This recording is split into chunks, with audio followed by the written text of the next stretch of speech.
In this week's pastoral visit, I'm happy to extend to you an invitation. With the reopening, the beginning of the reopening here in our region of New York, we're happy to be able to invite you this coming Sunday to our first ever drive-in service.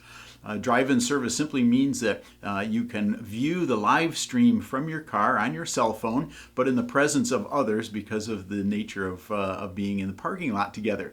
And we hope that you'll take advantage of that on this Memorial Day weekend. Something special, something different.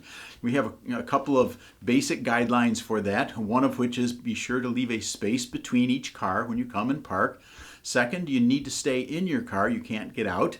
And third, we ask you not to use the Wi-Fi service at the church, but to use your own cell phone data so that we don't bleed off Wi-Fi power for the live broadcast. Other than that, it's going to be great. We look forward to actually seeing you and you seeing one another in our drive-in service. Of course, you can still live stream from home if that's your preference, but we invite you to come and try it out. And it's a beginning place for us to start regathering. We know we're not there yet to be inside the building together, but we're getting closer, and I hope you'll join us for that. Let's also remember that this time of confinement and change is a time in which God is actually forming us.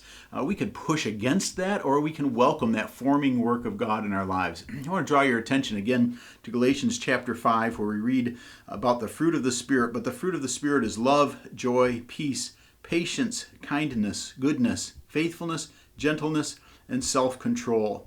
And this week, to look at that second triad of virtues, patience, kindness, and goodness.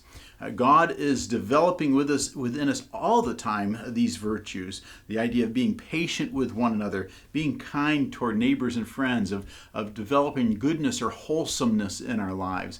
And again, as I say, we can either push against that and become less kind and less caring during this time, or we can lean into what the Spirit is already doing in our lives and become the kind of followers of Christ that Jesus wants us to be. I hope that you'll be that. I hope that I'm that. And together we can be the church of God that represents Christ well during this time. And so I look forward to seeing you on Sunday. Thanks for taking time to be here.